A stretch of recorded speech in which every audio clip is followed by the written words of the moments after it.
1990. For the fourth time in 5 years, reputed mob boss John Gotti was under arrest. Wearing his handcuffs as cavalierly as he wore his $1,000 suits, Gotti, known as the Dapper Don by the press, was led off to jail.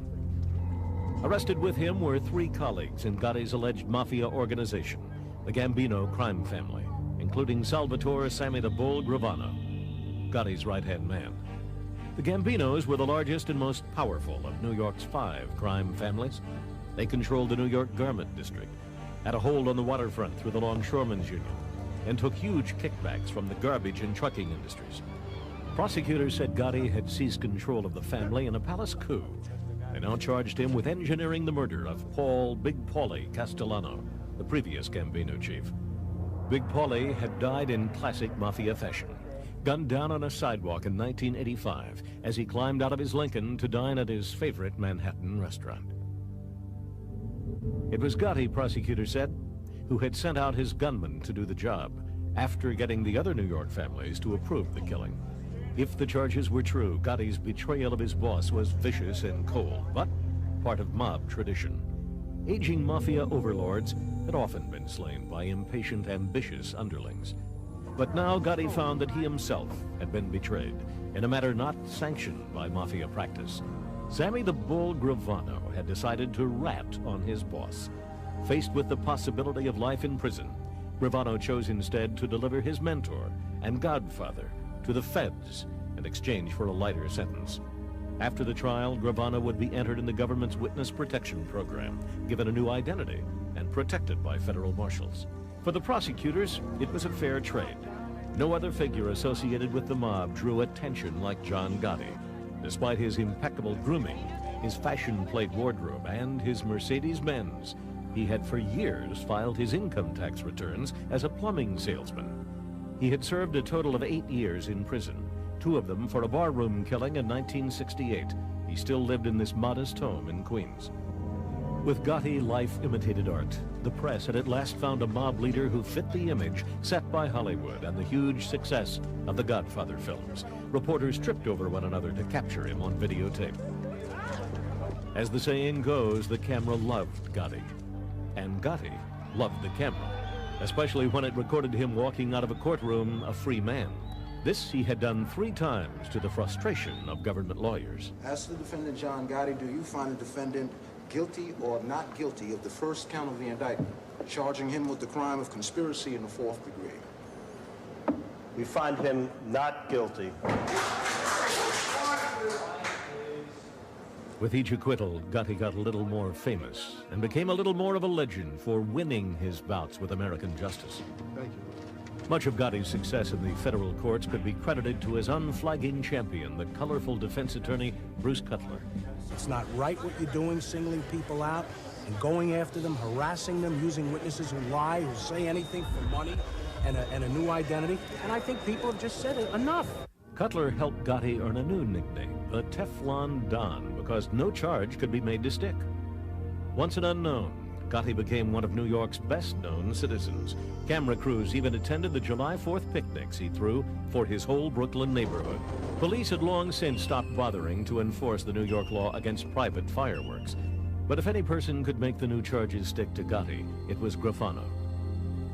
As Gotti's confidant and right-hand man, Gravano was privy to Gotti's secrets. And he was icing on the cake for the U.S. attorneys, who had spent the years since their last failure gathering hundreds of hours of audio recordings of Gotti's meetings and private conversations. Gravano was part of many of those discussions, including one where Gotti offered him the promotion of his choice. You want me to make you official underboss, acting boss? How do you feel? What makes you feel better? These conversations made Gravano the ideal stool pigeon. The very evidence against Gotti would shore up the credibility of the principal witness.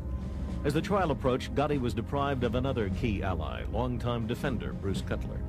At a pretrial hearing, prosecutors played tapes in which Gotti described Cutler handling illegal deals. You know and I know that they know that you're taking the money to the table. Every time you take a client out, all of a sudden you're breaking the law. The U.S. attorneys insisted the tapes compromised Cutler's credibility in the courtroom. The judge agreed and barred Cutler from representing his most famous client. Little by little, the surveillance evidence against Gotti was whittling away his usual defenses. Cutler was furious. I am just personally offended and angry, and I still cannot fathom that I will not be addressing this jury in this case. In place of Cutler, Gotti hired renowned defense attorney Albert Krieger. And as he waited for trial, Gotti was said to be running the Gambino family from his jail cell. But this time, the deck seemed to be stacked against the man America had come to know as the Teflon Don. Even his 4th of July picnic went afoul when the annual fireworks display exploded all at once. It was as if Gotti's whole world was blowing up in his face.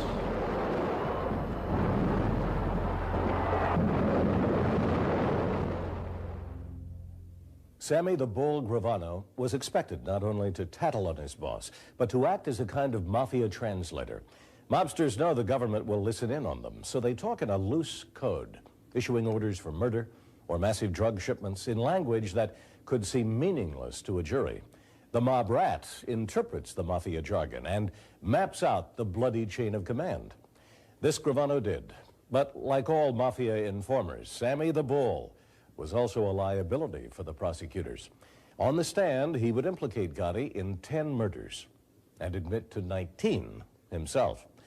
So the trick for the prosecution would be to prove that John Gotti was a killer, on the word of a professional hitman. Modern mob prosecutions rely on a kind of 1-2 punch. The first blow comes from surveillance. The second is the stool pigeon. After almost a year in jail waiting for trial, New York Mafia underboss Sammy Gravano decided in November 1991 to turn on his boss, John Gotti, and testify for the prosecution. As part of the prosecution team, Patrick Cotter prepared Gravano for trial. He says Gravano had heard the most damaging pieces of the government surveillance tapes, and he believed Sammy turned, or flipped as the FBI calls it, because he saw he was going to be Gotti's fall guy. What was John Gotti's defense at trial to all the murders? I didn't kill those people, Sammy did. Sammy smelled that coming. At a secret midnight rendezvous with prosecutors, he struck a deal. In exchange for his complete cooperation, Gravano was guaranteed a maximum sentence of 20 years in jail. There is no rational basis for the deal given to Gravano except that the government was hag-ridden and manically driven to obtain a conviction against Mr. Gotti. I realize that's a damning statement in certain respects, but I stand by it. Al leaves out the fact that we didn't go to Sammy, Sammy came to us. Nobody went and cut some wonderful deal with Sammy Gravano. He was given a deal to give up everybody. This man was the head of a family with dozens and dozens and dozens of high-ranking, powerful members, all of whom deserved to be in jail for crimes ranging from murder to extortion to corruption. Now under protection of federal marshals, Gravano fired his lawyer. Gotti defense attorney Albert Krieger got word and rushed to tell Gotti the bad news. Mr. Gotti said, and I can quote him, he said, "Oh my," and in just about that tone, "all the innocent people that that man is going to hurt." By the time the trial began in Brooklyn in January 1992, it was the hottest show in town. Judge I. Leo Glasser sequestered the jury to protect them from media exposure. He also ordered that they be kept anonymous to prevent tampering. The jurors went in and out of the courthouse behind the tinted windows of limousines. The deal with Gravano would be a waste if the jury was shocked by the stool pigeon's own crimes. In his opening statement, lead prosecutor Andrew Maloney had to tell the jury of Gravano's chilling mob resume, including involvement in 19 murders. The first that I heard that he was a mass murderer was in Mr. Maloney's opening statement. So even though I knew that he was going to be a witness against Mr. Gotti, I had no idea of the scope of the testimony, or, in truth, the nature of the beast. Gotti and his co-defendant, associate Frank Lacasio, were charged with racketeering, meaning a string of crimes that add up to a pattern of criminal behavior. Gotti himself was separately charged with 11 other crimes, which included ordering the murders of 3 low-ranking mafia gunmen. But the centerpiece of the case was the murder charge against Gotti for arranging the execution of his boss, Gambino godfather, Big Paulie Castellano. And when at last Gravano was brought in under the tightest security, that was the story with which he began his testimony. In his gravelly voice, Sammy the Bull told the court how he helped Gotti plan the murder. Paul Castellano, as head of the Gambinos, was the most important mafia boss in America. But by 1985, his grip on his family was slipping. His home had been bugged. He was under indictment on multiple charges. It was known in the underworld that Big Paulie had issued orders that any Gambino member involved in big drug deals would be killed. John Gotti had just been implicated in such a deal by the feds. Gravano told the court that in December 1985, Gotti decided to save his skin by killing Castellano, or in mob parlance, whacking him. Gotti arranged for Castellano to be called to dinner at his favorite restaurant on Manhattan's East Side. Castellano felt he was the boss of the bosses. He wasn't worried too much. He just had the one bodyguard with him. They walked up, 4 guys came, they killed him. Wasn't complicated. They walked away, they disappeared in the crowd. Gravano came across in the courtroom as calm and dignified, wearing a double-breasted suit, often putting on a pair of bifocals to look at evidence. It gave this confessed murderer the air of a studious businessman. Even Albert Krieger, famous for his penetrating cross-examination, couldn't break down Gotti's former number 2. He was contained, articulate, not responsive as the angry, blustering, in some respects degenerate, I now know him to be. Prosecutors know that when they put a criminal informer on the stand, they have to make all his crimes known. If he is caught in any deception, all his testimony is compromised, and the witness is rendered useless. This was especially true of Sammy the Bull. Gravano is a self-confessed, admitted, vicious, cold-blooded serial killer. I thought he did great. I think everybody who was there thought he did great, in the sense of they believed him. They didn't like him. They didn't like him at all. He's not a likable guy in a lot of ways. Well, in all ways, frankly. Albert Krieger made sure the jury knew what kind of person Gravano was. He pointed out that Gravano's 19 murder victims outnumbered the 18 jurors and alternates. We don't have enough chairs to put all the victims in, Krieger said. The problem for the defense was that every time you show the jury what a truly bad person Sam was, you were in fact telling them John Gotti's best friend, heir apparent, best buddy, and the man he loves is a bad, bad man. You couldn't disassociate the two. My mother always said, you lie down with dogs, you wake up with fleas. I think that's a very nice and soft way of saying that which we have all experienced. We are judged in many respects by our friends and by our associates. As poised as he was, Gravano's record clearly painted him as a monster. The feds were arguing that Gotti was simply the chief monster. Cotter says the prosecution made no excuses to the jury about the character of their star witness. You don't trust a Sammy Gravano. You don't trust an informer. I don't, anyway. I don't know any responsible prosecutor who does. You trust them when you know they're telling the truth because you've proven it through unimpeachable sources. At the Gotti trial, those sources were the eavesdropping tapes made by the FBI. Not only had the feds bugged Gotti's principal hangout, the Ravenite Social Club, the agents had even managed to sneak a microphone into the apartment above the club, where the suspicious Gotti held his most private and incriminating conversations. You tell this punk, me, John Gotti, you sever your mother head off, you sucker. I kept wondering what possible response the defense would have to that. How do you explain that your client has just said, when I whacked DB? How do you explain when he says, you know, when I killed, you know why Louis DeBono is going to die? He's going to die because he didn't come in when I called him. How do you explain that?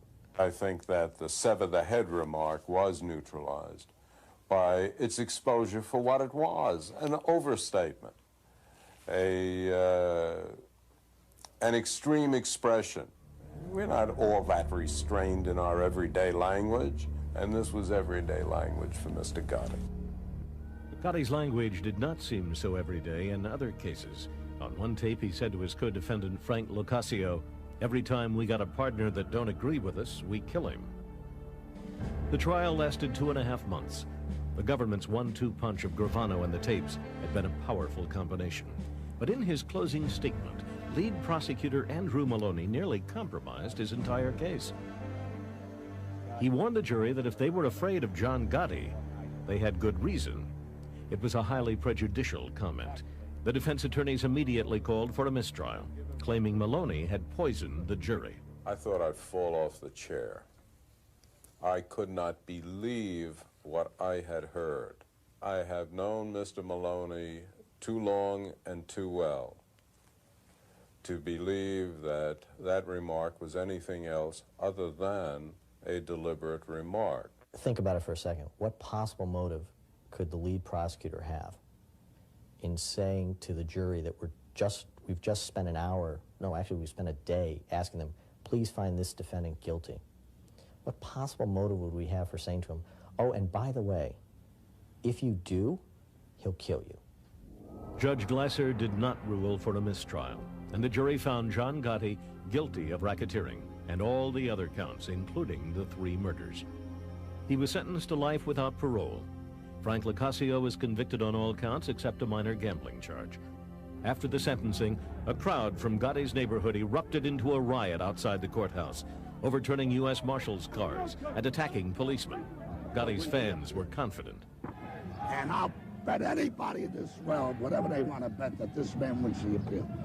Today, John Gotti is doing his time at Marion Federal Prison in southern Illinois. He's currently appealing his conviction to the U.S. Supreme Court. Sammy the Bull Gravano, on the other hand, has visited Washington, where he testified before Congress on the Mafia's infiltration of professional boxing. In 1994, as a reward for testimony that prosecutors said led to almost 40 convictions, Gravano received his own sentence, 5 years. So if everything works out perfect, he's got every thug in America out to kill him, and when he's 65, he can get out and try and keep out of their way until he dies. Along the way, he loses his family, his friends, his home. It beats life without parole, I'll admit that, but not by much. My name is Salvatore Gravano. Early in my life, I was given the nickname Sammy the Bull. I have been in jail since December of 1990, when I was arrested with John Gotti. I was his underboss and second of command of the Gambino family. Most mafia informers turn or flip only after they're out of range of the mob's lethal vengeance. But next, we'll hear from a stool pigeon who stayed in the mafia to exact his own revenge. This mob rat worked undercover for the FBI for 3 years, gathering evidence until he put a dozen fellow mobsters behind bars.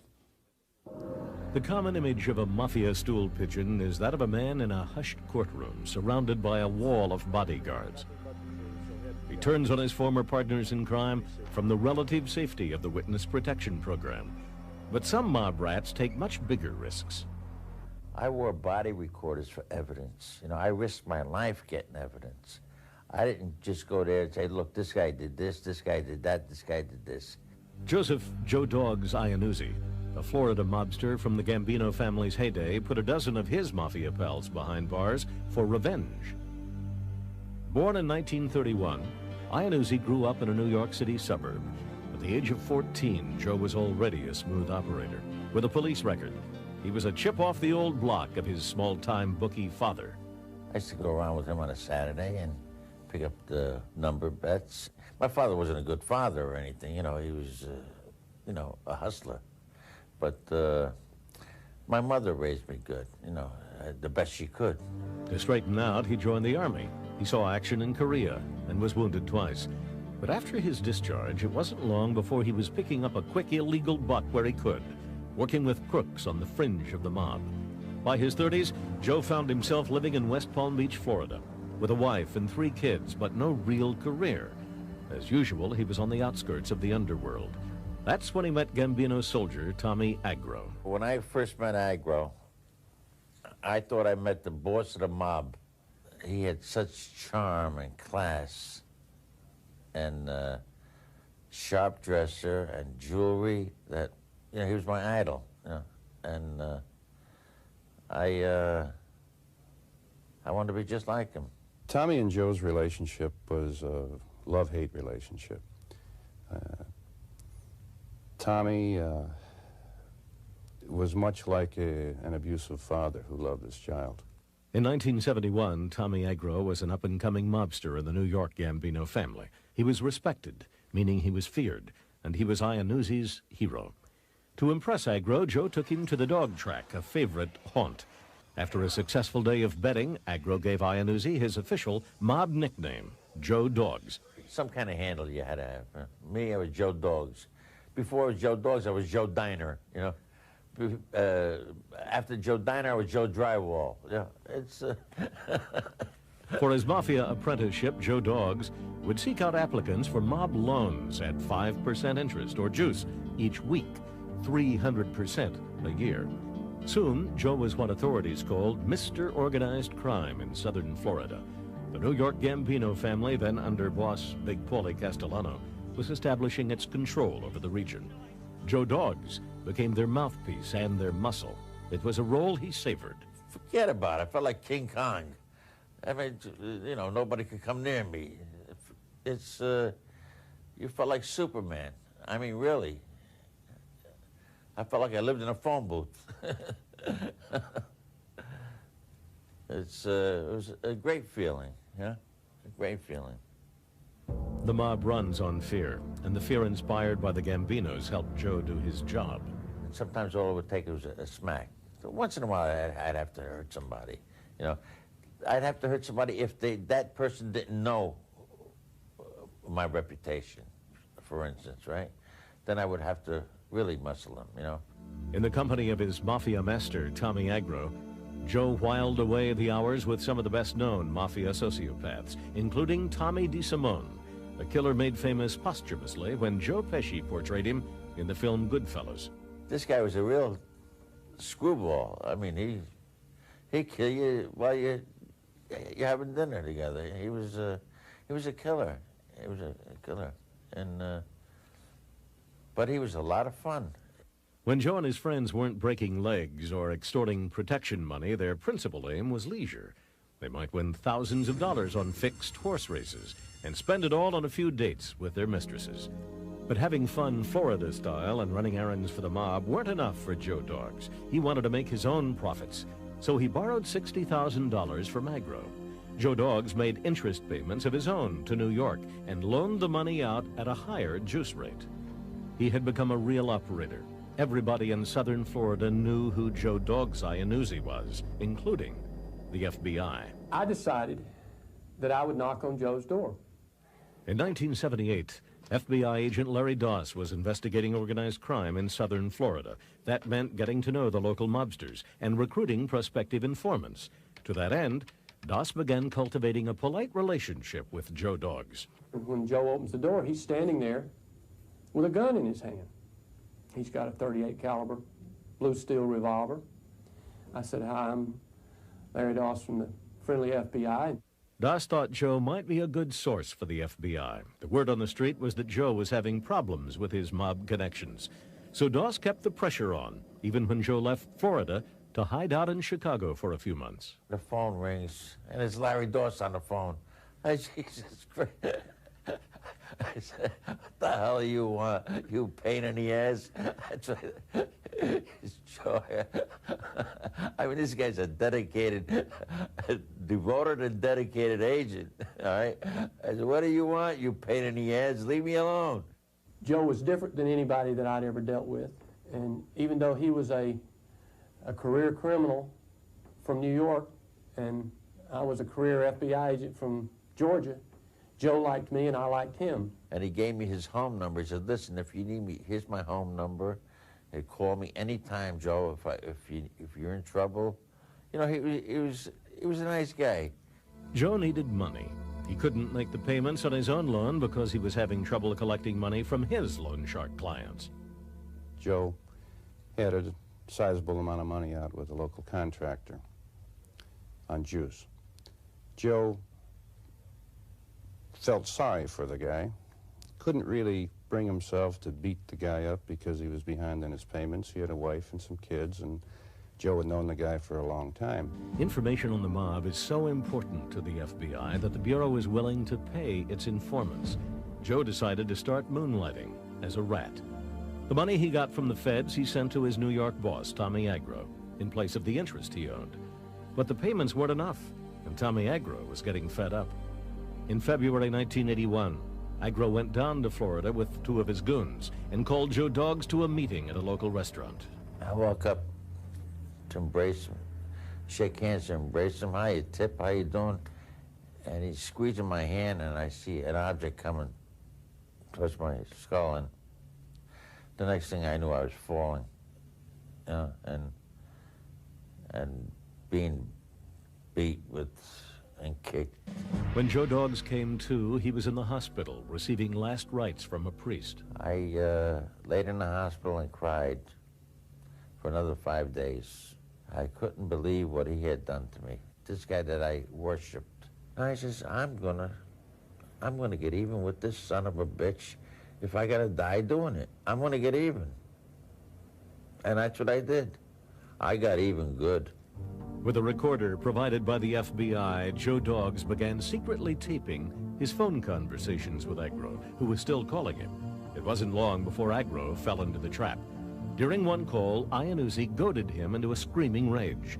It was the 25th call Joe had taped, now known as tape 25. You ain't supposed to be alive. Because I was making an example out of you for any motherfucker that tried it on me again. You understand? So the only reason you're still alive, don't think because we stopped. It was because that woman walked in the door. Today you would have been gone. You weren't supposed to walk away no more. You me, and that was the worst thing you ever did. So I get the tape the next day, and I play this tape, and it's absolutely the most unbelievable conversation you've ever heard. It's everything that the mob is, Tommy Agro was on this tape. I got guys with me that'll eat your eyes out of your head. And they're as loyal as a mother. And they got balls the size of cows. I would take them tomorrow and tell them, come on, load up, we're gonna blow this whole joint. They'll walk in and blast everybody. With no hesitation or nothing, and don't look for nothing besides it. With the tape 25, we had Tommy locked up, you know, for attempted murder. He admitted to it on the phone, the tape, but that was just the beginning. Iannuzzi's mob bosses in New York still needed him as their Florida connection. Even as he was recovering from the beating they'd given him, they gave him a new assignment: to start an illegal gambling club with mob money. The FBI approved the project, provided Joe had a partner of their choosing. The Bureau picked Chicago agent John Bonino. He is a perfect undercover agent. He's Italian, he's handsome, he's smooth, he's from the big city, he knows the mob in Chicago very well. Piece of cake. You get in right away. No, it didn't feel that easy to me. I spent probably the first 6 months with Joe, being tutored by Joe and listening and observing and duplicating a lot of those same traits in the other people. John Bonino would pose as John Marino, a drug-running friend of Joe Dogs from Chicago. As for Joe Dogs, he turned out to be a natural at undercover work. Joe was the best that I've ever seen. Joe had a clear grasp of what the goal was. There was not one request that was made of Joe by the Bureau that he did not comply with, and did it credibly. The FBI called it Operation Home Run. With government and mafia money, the undercover operators started up the Beachside nightclub in Singer Island, Florida. And every step of the way, the mobsters were photographed, videotaped, and recorded. There was times I was scared, yeah. But we were working with, you know, killers. You know, we were going in their homes of killers. When I say killers, they're butchers. Fat Andy was a butcher. He'd chop you up and put you down to the garbage disposal. Joe taught John And John picked it up and did it so well that Fat Andy Ruggiano, a made capo in the Gambino family, made a hand-to-hand loan with an undercover FBI agent. One of the owners of the bar in Singer Island told me about a year later that they suspected me as being a police officer, an FBI agent, when Joe first brought me in. And the only reason they were telling me that then, or now, was because they knew it was absolutely untrue. Bonino and Joe Doggs wore tape recorders to almost every meeting. Joe wore his where no mafioso would ever feel it by mistake, in his underwear. If there's a leak, you never know if they're going to say to you, take your shirt off, or take your pants off, you know? So you always got that in the back of your mind that, you know, it's very uncomfortable to work with a wire. If they had found it, that was Joe Iannuzzi's last day. He would have died right there, because that would have been the end of him and the end of the case, and John too, for that matter. But the case didn't end. It just kept on getting bigger. The concentric circles just became wider and wider and wider. We ended up with people that we had no idea we were going to target in that situation. By the time Joe and John were done, their FBI operations had snared a dozen mobsters. The ripples were felt all the way up the Gambino chain of command. If you go back to all of the things that occurred, especially within the Gambino family and what happened with Paul Castellano, Paul Castellano's undoing was as a result of Joe. You can go directly back to that. With information from Joe Doggs, the New York FBI began the pursuit of Big Paulie Castellano that ended in the downfall of the ruling Mafia Commission, and ultimately in Castellano's murder at the hands of John Gotti. We put a big crimp in it, or cramp. You know, my operation did. Operation Home Run was shut down at last when the FBI learned there was a leak about Joe Doggs to his Mafia pals. Iannuzzi had been wearing a wire for 18 months. He would go on to testify at mob trials for the next decade. He sent Tommy Agro, his one-time idol and would-be executioner, to prison for 10 years. Agro died of cancer in 1987. I wanted him to suffer in prison. I really wanted him to suffer. Because I'm suffering now, see, because that wasn't my forte, what I did.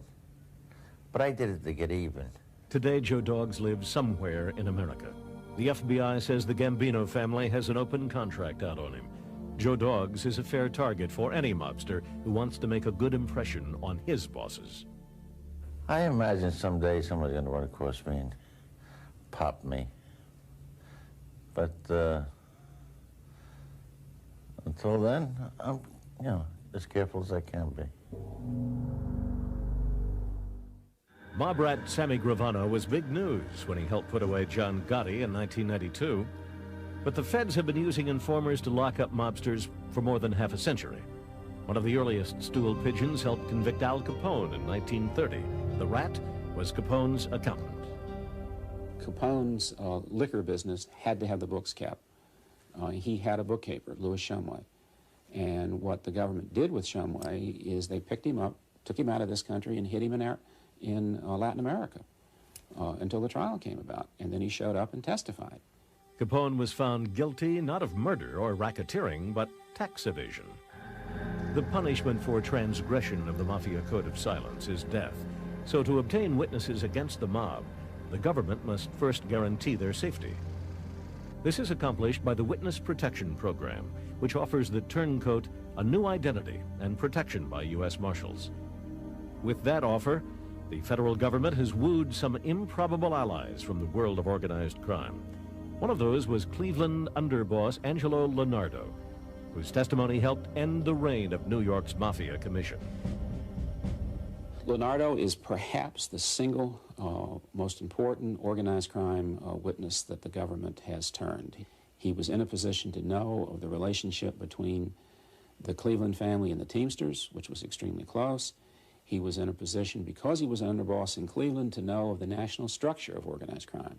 Leonardo was also considered one of the mob's most loyal generals, but when he was convicted on a drug charge at the age of 74, Leonardo turned, and he laid out for the feds the nationwide network that ran the American Mafia. He showed how all the lines of power led back to New York. There, the heads of New York's 5 mafia families sat on the Commission, a mafia board of directors. It had been set in place in the 1930s by New York mobster Lucky Luciano, and for 5 decades it settled territory disputes, divvied up profits, and approved controversial executions. As Cleveland underboss Big Angelo Nardo had taken orders from the Commission for years, he fingered Genovese boss Fat Tony Salerno, Colombo boss Carmine the Snake Persico, and Lucchese chief Tony Dux Corallo for supervising the mafia's activity nationwide. The New York bosses may never have pulled a trigger or spent a dime of illegal cash, but from his high post in the Midwest, Leonardo said he could trace the chains of command to them. When he turned, he proved, for all who take the trouble to look, that the very structure that's designed to insulate the figures of organized crime from accountability can be turned against it. Because he was high up, he had both power and information. When the Commission trial was over, the 3 bosses were convicted and sentenced to 100 years each. Paul Castellano of the Gambinos had been indicted, but he was murdered on John Gotti's orders before the trial began. Angelo Leonardo, thanks to the Witness Protection Program, was freed from prison and relocated. He also admitted to receiving more than $1 million from the Justice Department. That kind of deal infuriates defense attorney Albert Krieger, who in defending John Gotti faced mob rat Sammy Gravano on the stand. Krieger says the government has given itself the right to buy testimony. Well, you make the price high enough, and almost anybody is going to say anything in order to either reap a financial benefit, a liberty benefit, or whatever the government happens to be selling at the time. Gotti prosecutor Patrick Cotter worked extensively with Gravano before he testified. He admits that some mob rats are a little too eager to please to show their new government bosses that they're worth the price. A lot of these guys, you get to a point where you have to tell them to, look, just let me ask the questions, don't volunteer things, don't try to help me, just tell me what happened. One surprising critic of the deals made with mob rats is a mob rat himself, Joe Dogs Iannuzzi. They get a guy like Sammy the Bull that committed 19 murders and put him in your neighborhood to live and put John Gotti away, which is good to one point. But what did you gain? Sammy the Bull's going to commit more murders. He's going to get in more trouble. He's a career criminal. The statistics show that those people who have been professional criminals, by going through the Witness Protection Program, it has a better rate of rehabilitation than any other corrections program we know of. In fact, most of these people do not engage in criminal behavior in the future. But the marshals will kick a rat out of the Witness Protection Program for less than committing a crime, and Joe Dogs ought to know. In 1993, he was invited to New York to appear on The Late Show with David Letterman. The Justice Department warned him not to make such a public move. Joe Dogs went anyway. But when he arrived at the studio, Letterman had canceled Iannuzzi's segment. I said that Letterman thinks he's got a problem with that lady sitting waiting for him when he walks in the house. Well, he finds, walks home one night and he sees me sitting there. The marshals dropped him from the Witness Protection Program, but it's thanks to Joe Dogs and his fellow mob rats that the government has obtained convictions against most of the mafia's leadership in the last 10 years.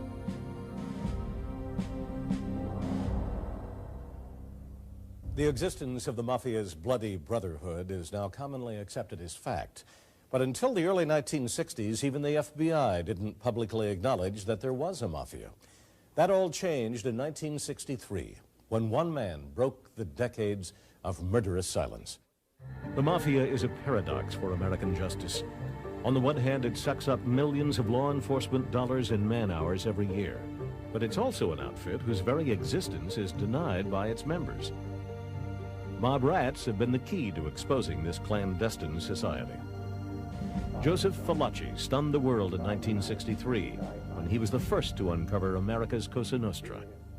What I'm telling you, what I'm exposing to you and the press and everybody, this is my doom. Before Fallaci testified, There were serious sociologists, people in the media that questioned the very existence of the mob.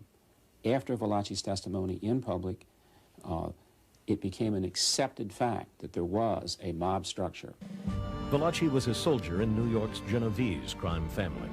Busted in 1959 on a narcotics charge, he ended up in federal prison in Atlanta, sharing a cell with his boss, Vito Genovese. But soon Valachi became convinced that Genovese thought he was an informer and wanted him dead. One day in the prison yard, Valachi made a preemptive strike. He saw a man approaching him that he was sure was going to be his executioner, and at that point he grabbed a pipe and beat this guy to death. As he told me, after the first couple of swings, there was so much blood, you couldn't tell who the hell this guy was. It was, in fact, the wrong guy. Valachi had killed a man whom he had mistaken for a known mob assassin. Now he faced a possible death sentence for the prison yard murder. A year after the killing, the aging mob soldier turned to the authorities and offered them his story. Agents interviewed him for more than a year. Then in September 1963 came Valachi's public performance. He appeared before a Senate subcommittee led by Arkansas Democrat John McClellan. There he told the world what he had told the FBI, that there was a mafia, complete with bosses, underbosses, and rituals of initiation, which Valachi was the first to describe. He picks your finger. Ooh, the Godfather. He had to hold a holy picture, burning holy picture, and repeat his oath of allegiance to Cosa Nostra and promise never to reveal its secrets, even in the face of death. This is the way I burn if I expose this organization. From his remarkable memory, Valachi pulled figures and dates for mob deals, battles, and executions. He mapped out entire family structures in New York and Buffalo. His information had a huge impact on both the underworld and the upper world. A few years after Valachi testified, the federal government legalized its triple threat against the mob. Wiretapping statutes to allow eavesdropping, the Witness Protection Program to recruit informers, and the RICO anti-racketeering law.